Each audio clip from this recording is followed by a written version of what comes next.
자, 이재명 대통령 시대가 열렸습니다. 국회에서 취임 선서를 하고 취임 선서죠 하고 용산 대통령 집무실로 이동을 했습니다. 이거 안 여쭤볼 수가 없습니다. 여러 차례 통합 정오와 혐오 말고 통합할 것이다를 강조했는데 교수님 속보가 들어왔습니다. 이재명 대통령의 공약 대법관 정원법 법사 소위를 통과했습니다.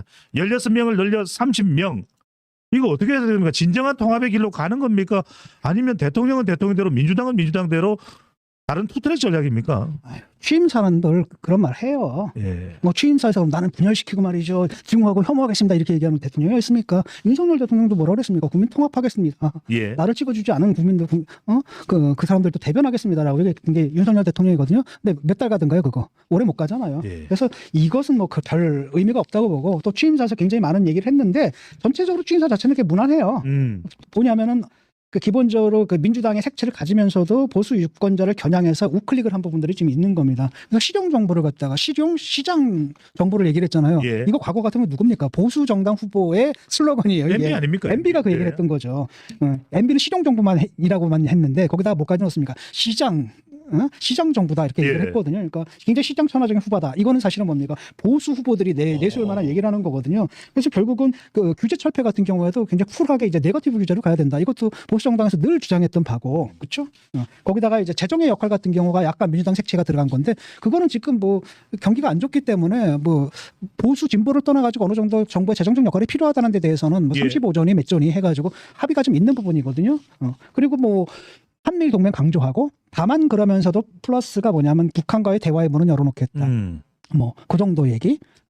그래서 전체적으로 보게 되면 이제 무난한데 예. 문제는 뭐냐면 이제 집권해가지고 어떻게 하느냐의 문제겠죠. 그래서 그 취임사만 보고 뭘 판단할 수는 없는 거라고 봐요. 알겠습니다. 취임사는 다 멀쩡할 수밖에 없는 거고요. 예. 근데 이제 문제는 뭐냐?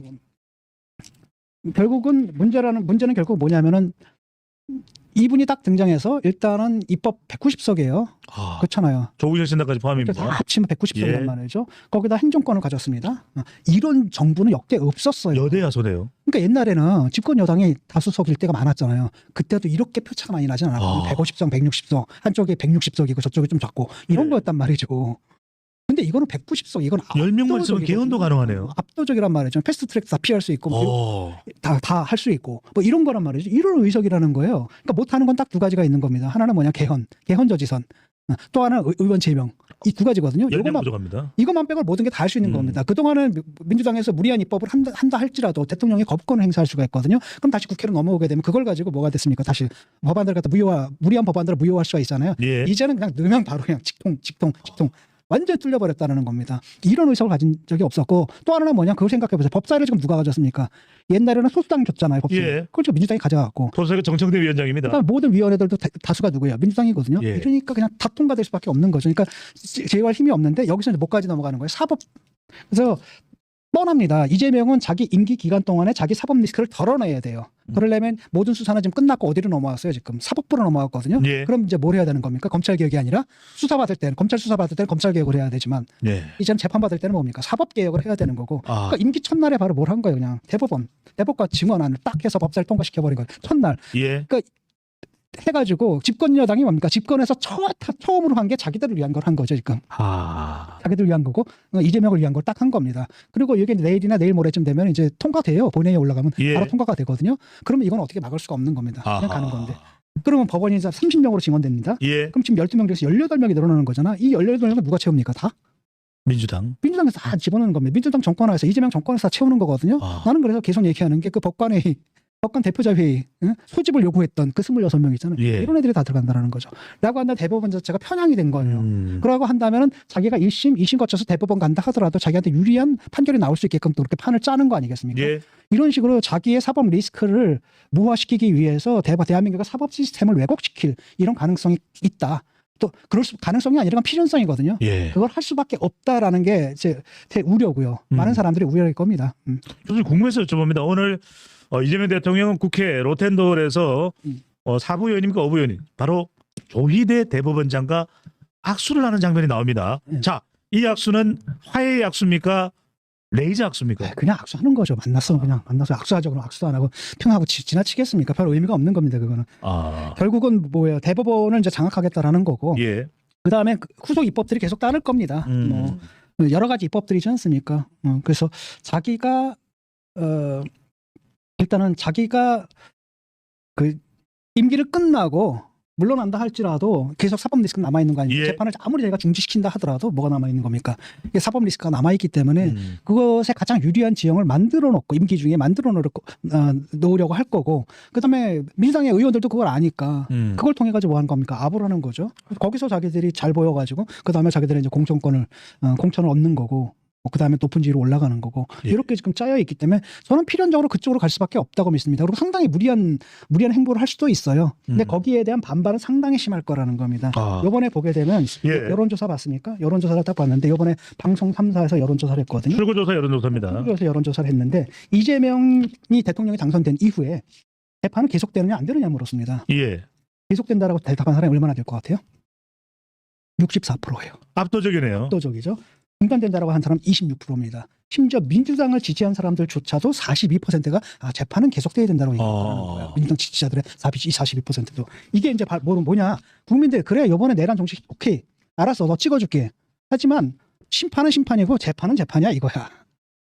심판은 심판이고 재판은 재판이야. 예. 정치적 심판은 심판이고 그렇다고 너한테 면죄부 준 건 아니야라는 거라는 거죠. 관역이 이제는 이재명 대통령을 향하네요. 그러니까 이거를 이제 무마시켜야 되거든요. 그러니까 재판 중단시키기 위해서 온갖 수를 다 쓸 겁니다. 대법원에 이제 또 압력을 가할 거고. 예. 그래서 지금 날짜가 잡혀있죠. 18일인가? 6월 18일입니다. 이번 달. 있습니다. 그거 대법원에서 아마 대법원이 아니라 이제 고등법원이죠. 예. 고등법원인가? 거기서 굉장히 힘들어할 겁니다. 근데 자기들이 일단은 날짜를 공고를 해놨는데 그때 안 할 수는 또 없는 거거든. 그래서 그거 애매해요. 굉장히 애매하거든요. 그래서 만약에 그게 해서 다시 올라가서 유죄가 나오면요? 유죄가 나오고 그럼 그건 어째 유죄가 나올 수밖에 없잖아. 그다음에 형량이라는 건 뻔한 거거든요. 그게 유죄가 나오게 되면 형량은 당선 무효형이에요. 그게 대법원으로 다시 올라가는 겁니다. 예. 그럼 어떻게 돼요? 어떻게 되는 겁니까, 선생님? 당선 무효형이 되는 거죠. 예? 그럼 선거를 다시 치러야 되는 거예요. 그러니까 그 얘기를 누가 하고 있습니까? 김용태가 하고 있는 거라는 거죠.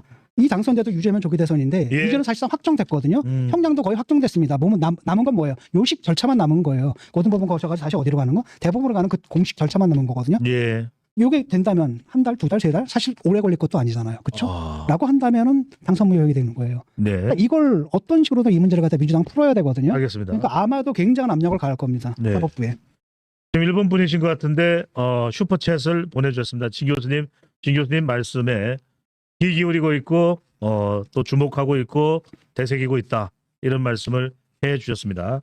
하도 이 게시판에 글이 빨리 올라와서 제가 다시 또 확인이 되면 여러분들께 전달드리겠습니다. 자, 이 상황에서 막판에 김문수 후보 캠프의 선거 유세에 아주 도장을 확 찍었던 인물이 찬조연설까지 하면서 바로 목소리의 톤도 일반적인 경우 때보다는 10배나 20배나 더 높인 것 같이 들려있는 이낙연 전 총리입니다. 이런 이야기를 합니다.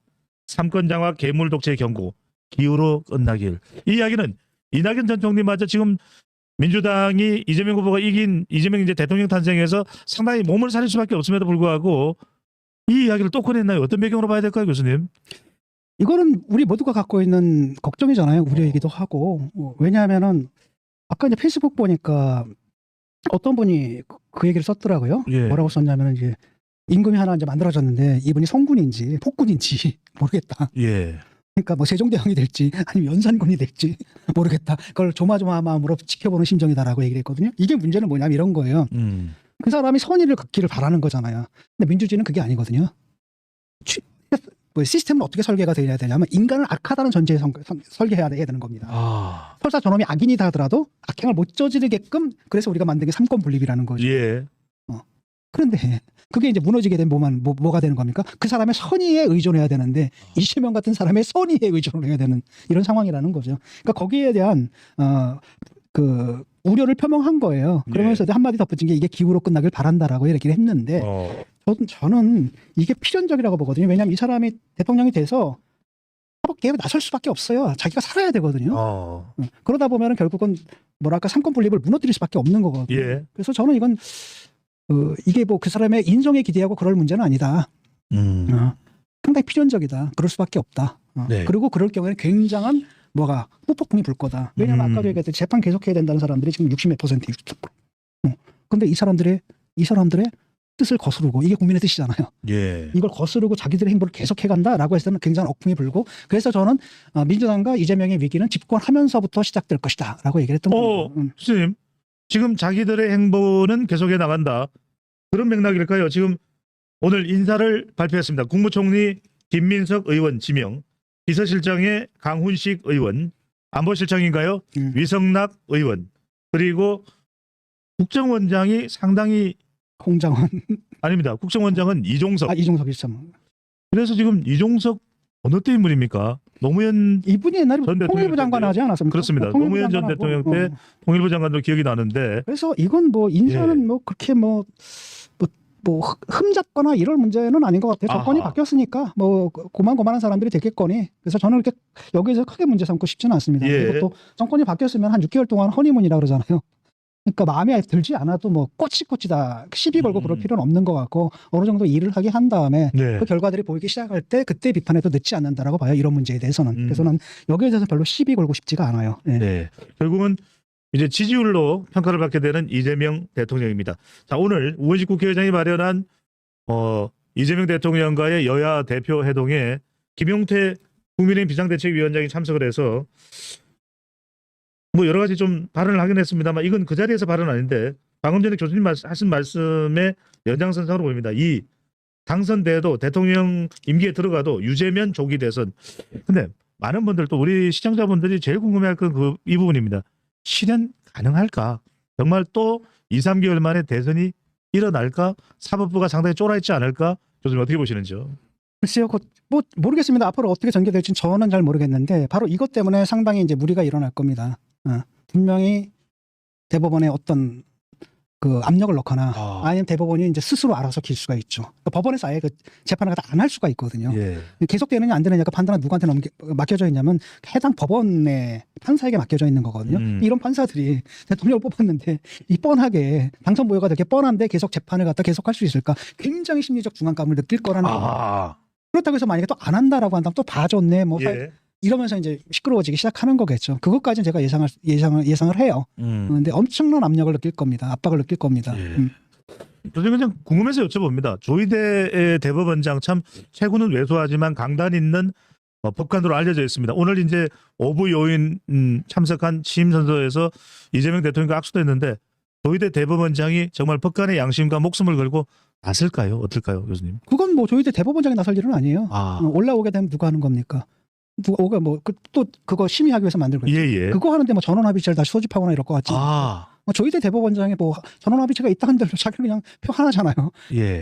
딱 그래서 그건 별 의미가 없다고 봅니다. 조희대에 달려 있는 것 같지는 않고 쫄지는 않을 것이다. 법원 한 사람 한 사람, 예. 법관 한 사람 한 사람의 판단에 달려 있는 거예요. 지금. 재판부에 달려 있다라는 거죠. 예. 재판부가 어떻게 판결할 것인가? 사실은 해야죠. 왜냐하면 국민들의 대답이 계속 된다라고 얘기를 했기 때문에 예. 해야 되는데 그렇다고 그래가지고 국민들이 뽑아놨는데 이걸 갖다가 다시 무효를 시키고 다시 재선거를 해? 여기에 대해서 굉장히 정적 압박을 느낄 겁니다. 네.